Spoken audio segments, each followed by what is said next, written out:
Thank you, David, and thank you everyone for inviting me here. This is a huge privilege, not because I'm the chief guest. I think it's a privilege mainly because I'm one of the parents who've had the opportunity, and I'll take this opportunity on behalf of all of you to put my hands together and thank Dhirubhai Ambani International School for doing what they're doing to our children. So I want to thank all the teachers, all the head of departments, Zareen, Farida. I mean, you are people I used to come to. When I have trouble, I come and look at their faces, go away, and I'm calm. Everything will be sorted out. Kavas sir, who's fantastic at cricket matches, shouts louder than anyone else in the world can.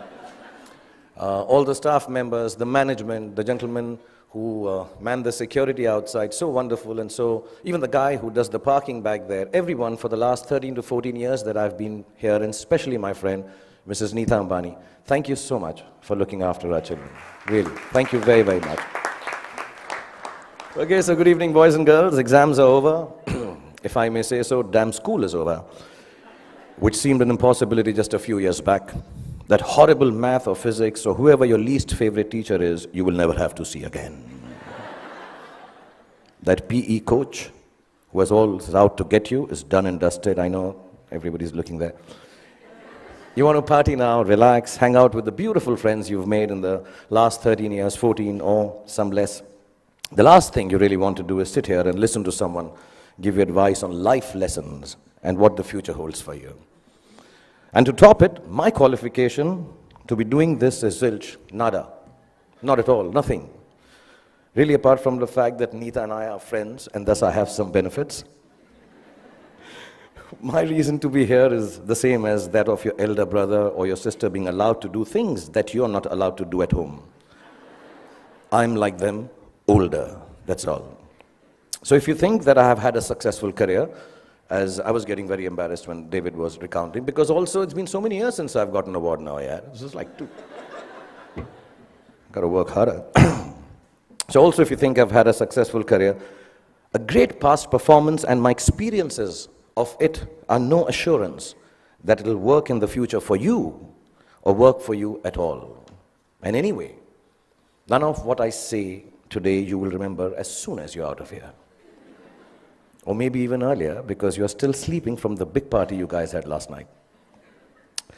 What I say may make sense to your mom or dad, who will remember it some years down the line, and they will also remember it for all the inappropriate things that I'm going to say tonight.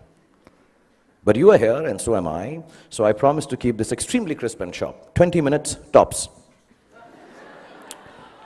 But be rest assured, I understand if some of you walk out in the middle of my speech for bladder control reasons. Feel free to do that. Feel free, because that's what essentially my talk is about. Feeling free, the freedom to be yourself, to listen to your inner voice and never let anyone tell you who you are or who you ought to be, including me. These are the only years of your life in which you will be allowed to make regret-free mistakes. As you do so, you will chance upon your dreams and hopefully make a happy life out of their fulfillment. When you get to be 50, as some of your parents are, none of the mothers, they all look 35. They're all looking extremely hot. Some of your parents are, and like I am, you will know that the bulk of your regrets are from not having done what you wish to do. So don't hold it against your over-diligent father who's telling you to study extra even post the exams. Your annoying mother who's still depressed that your handwriting is bad. You know, she doesn't understand. If it was bad 5 years ago, chances are that your handwriting is not going to improve for the rest of your life, ever. Ma'am, get that clear. It's not going to happen. But let me assure you, squiggles and ants and mosquitoes on paper won't kill your career. Any doctor here will tell you, indecipherable hieroglyphics may actually be a career booster. Don't be angry that your parents tell you that friend of yours is not good company, he is spoiling you. And please don't hold it against them when they tell you, he's a movie star's son, he'll become a hero, what about you?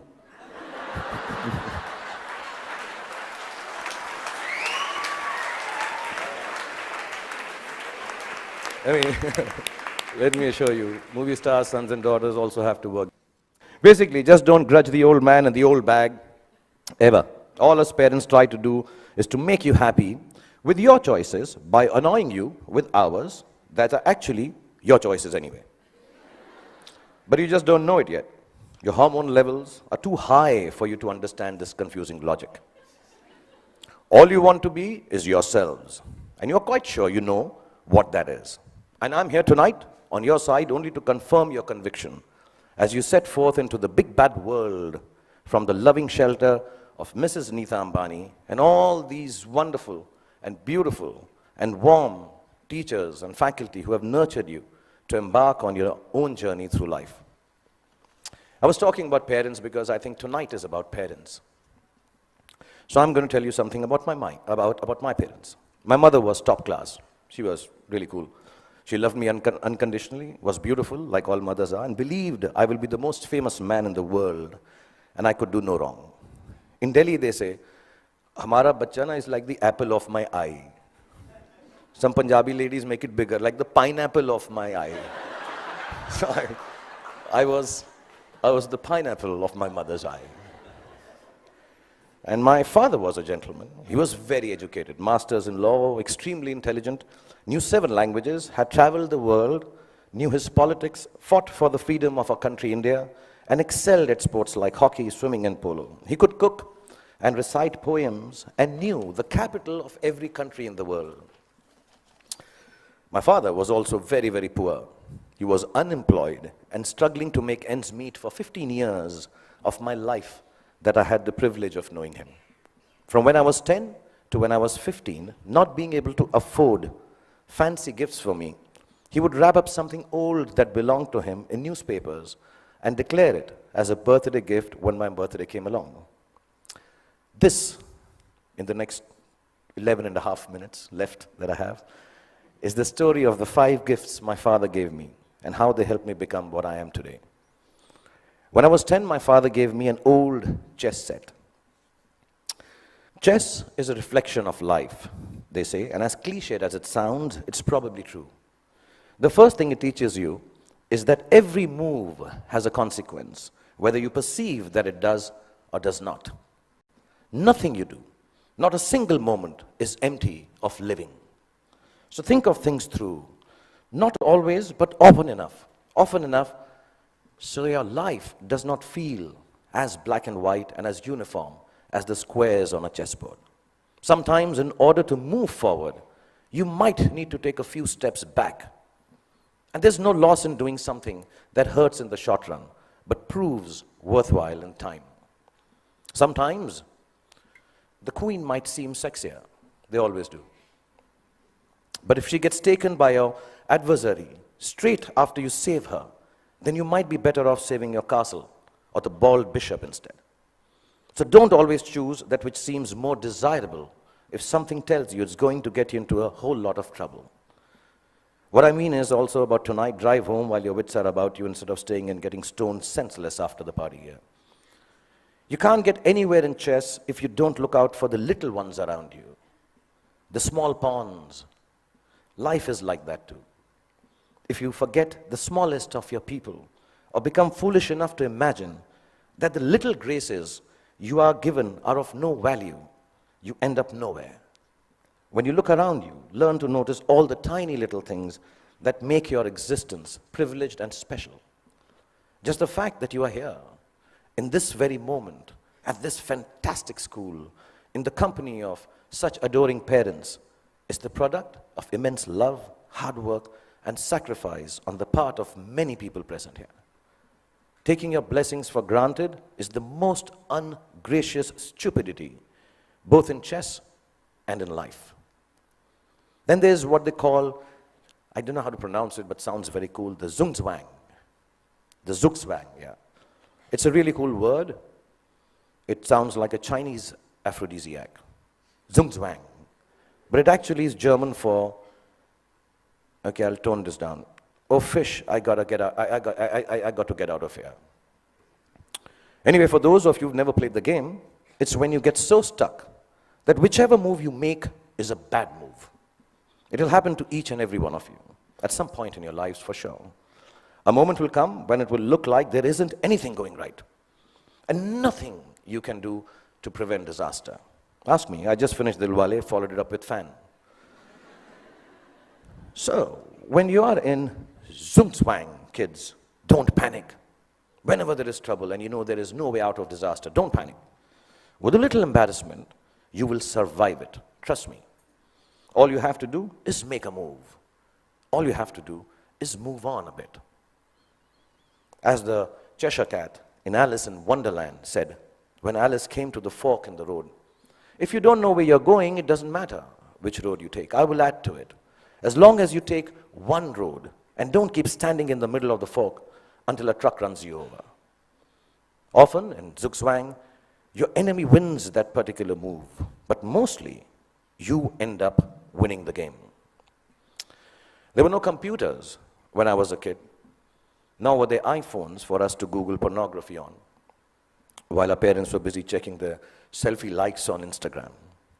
One of the most precious gifts my father gave me was an Italian typewriter. I learned how to use it from him, how to roll paper into the roller and press the lever, I don't know if you guys have seen a typewriter. Google it, yeah. Yeah, the clicking sound of the letters as I pressed them with my fingers, forming words on blank pages, fascinated me. To use a typewriter well, you needed diligence. One wrong letter, and the whole exercise had to be started all over again. We used something called Typex to erase our mistakes in those days. Not to sniff at during math classes. But too much Typex in math classes or in typewriting is unacceptable. So we had to learn how to move our fingers accurately, to make words out of thoughts with efficiency, and do it over and over again till we got it just right. As an adult, I have come to understand that there is nothing of more value than your capacity for diligence and your ability to work hard. If you can outwork your adversaries and your employees, you can ensure your own success in whatever it is you choose to do. Whatever you're doing, do it once. Then do it one more time, even more carefully. Practice will make everything seem easier. Be diligent. Be thorough. Think of every job you do as the first one. So you have to get it right or you won't be able to impress everyone. And at the same time, do it as your last job, as if you will not get a chance to do it again ever. Don't just outwork yourself. Only parents clapping. In fact, you can outwork yourself. If you can outwork yourself, then pretty much nothing can prevent you from glorying. Then my father gave me a camera. And the most beautiful thing about it was that it did not work.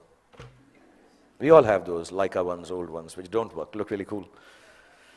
I learned that things don't always have to be functional to fulfill a need. That sometimes when things are broken, the greatest creativity emanates from their fragments. I found myself looking at my world magically through the unusable lens, and the fact that there was never any actual photograph to see taught me my most important lesson yet. That creativity is a process of the soul. It does not need an outcome or a product for the world to accept. It needs only the truth of its own expression. It comes from within and makes of your world whatever you wish it to make. So don't be afraid of your own creativity. Honor it. It doesn't always have to be seen or approved by those around you. It is an expression of your deepest self, and it belongs as much to you as it does to the universe that nurtures and inspires it. All creativity is not for everyone to like or understand. All art is not up for sale. Some creativity has a bigger role to play. It is to keep you company when you're alone, when you need a friend, when the world doesn't seem to understand you. Your creativity, whatever that may be, I know a friend of mine who makes dolls out of bath bags from aeroplanes. Whatever your creativity is, your creativity will be the only thing that will keep you inspired and satisfied. Honor it to the end, whatever it may be. Mine is poetry. I write rubbish poetry. It's so bad that sometimes I cringe to read it myself. It's crap. But I write it. It is my secret place. It is mine to make me feel free and happy. So you find yours, and if the world loves it, good. If it doesn't, even better, because now you will truly have a friend. So keep your creativity intact. My father was a funny guy. He had the capacity to turn any kind of serious situation in a way that it seemed less stressful, with a bit of humor. Without a sense of humor, the world will always be a dull and dreary place. No darkness or despair should ever be beyond a good and a hearty laugh. I'm going to tell you a few incidents. If you're not bored, I have about 7.5 minutes left. We used to live on the 3rd floor of an apartment building, and as people on 3rd floor tend to do, my friends and I used to throw things down from the balcony. You know, wrappers, tidbits, dog shit wrapped in newspapers, the usual stuff, yeah. One day, the old gentleman on the ground floor, there always is an old senile gentleman on the ground floor. He had had enough of our daily droppings. He charged at us, yelling at the top of his voice, भाई साहब, ऊपर से चीजें नीचे आती हैं, ऊपर से चीजें नीचे आती हैं. And you know, the whole mohalla, the colony emerged to witness the spectacle. My father was there, I was mortified. And he kept screaming, ऊपर से चीजें नीचे आती हैं. And my father calmly looked at him and said, चाचा जी, ऊपर से चीजें नीचे आती हैं, ये न्यूटन ने बहुत सालों पहले बताया था. आप कोई नई बात बताओ, अंदर बैठ के चाय पी के बात करते हैं. And it instantly diffused the situation. The old man smiled. We went into the apartment, worked out how dog shit needs to be disposed of properly. Over a cup of tea, and life was back to normal again. And there was another incident I'm going to relate. I had been eyeing this attractive, dusky girl who lived in our building. As smooth as I have always been with ladies, for some reason it occurred to me that if I blew up her letterbox with a Diwali cracker called Atom Bomb, she'd be very impressed with me. I've always been good with girls like that, yeah. I know things girls like. In this insanely romantic belief of mine, her letterbox soon exploded before her eyes. And I still don't know why the desired effect of running into my arms in slow motion was replaced with a screaming drama in which she flew up the stairs screaming, Amma, come here, Amma, ingeba, Amma, ingeba. She was a Tamilian lady, yeah. I took my chance, and as all macho men should do, I fled the scene. A few hours later, the doorbell rang. I looked through the magic eye, and the mother of the love of my life was standing outside looking incensed. I found a place to hide. My father opened the door. The lady began to rattle off a complaint. Your son this, your son that, sorry, my Tamil is not good, but it sounded like that. And he listened patiently and then responded, you know, ma'am, as you were speaking, I was getting angry with my son. But then suddenly I realized how beautiful you are. And I can imagine if your daughter looks anything like you, how can my son be blamed for falling in love with her and behaving so stupidly? The lady went silent as my father continued telling how beautiful she was. And then she became a little coy. Another cup of tea was had, and she said to me sweetly, Beta, just because my daughter is so beautiful, you shouldn't behave badly with her. You should come home, sit with us, and be friends. So not only did my dad get me off the hook for blowing up the girl's letterbox, he actually got me inroads to a long, satisfying relationship with the love of my life that lasted 6 days. Because then I realized that dating beautiful girls has its downside. Every boy in the colony made advances at her, so I was regularly beaten up in my attempts to offer her some boy-friendly protection. But that's another story. The point being, learn to laugh at yourselves every chance you get. If you can manage not to take yourself too seriously, no matter how big a shot you become, or how lowly, useless, trivial you feel, you will instantly disarm life's power to beat you down. It makes you braver to face ugliness because it changes your perspective. Humor is actually the deafness to see the world, the reality, for the transient farce it really is. It's like a talisman for survival. Cultivate it and allow it to lighten every heavy moment. Wear it like a vulgar tattoo if you don't already have one. Don't ever let it get washed away in the turbulently beautiful seas of life. It's your ticket to staying young and childlike forever. And you'll realize why it matters to stay childlike when you're my age. And you watch this speech on YouTube with your children. I'll probably have kicked the bucket by then, having smoked enough cigarettes to light up a forest. But I certainly hope that you will have understood what I understand now. No, not that smoking kills, that part is okay. Well, what I'm referring to is what counts as the most beautiful and final gift that my father gave me. I only realized it was a gift on the day he died, when I was 15 years old. A gift your parents have given to you already. Yes, the singularly most exquisite gift you and I have been given is the gift of life itself. There is nothing that marks a man or a woman out from the ordinary more perfectly than grace. Grace is the consciousness that life is bigger than we are, and therefore our gratitude for it must match its vastness. It is the understanding that everyone we encounter, whether they are loving towards us or offensively abrasive, is a human like we are. It is knowing that experiences shapes human beings, and no matter how good we are at something or how successful we may become, we are never better than the other person. If you can live your life with grace towards those around you, you will accomplish more than you could if you became the President of America. That came out wrong, knowing that Donald Trump is so close to becoming the President of America. I didn't mean that. I'll rephrase that, guys. If you can live your life with grace towards those around you. Okay, actually, what the hell? Because I came here and told you a secret that I write rubbish poetry, I'm going to read out a poem and end this. This is the most rubbish poem you'll hear, but keep it in your heart because I'm the damn chief guest tonight. If your after party, EDM, I assume this is the music. I thought I'd be very cool if I used the word EDM. Is EDM cool still? Class of 2016, is it cool? No? Okay.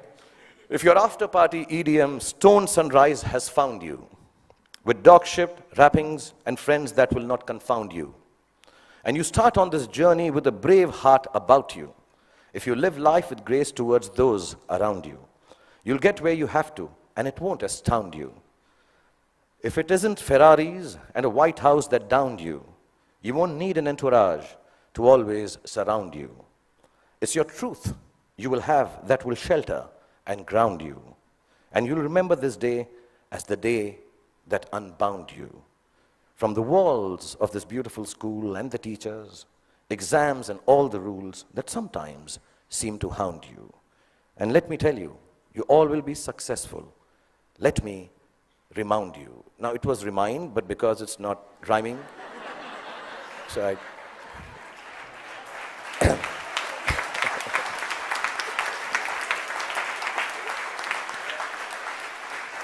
So boys and girls, go forth, be free, have fun, make wrong choices, make mistakes.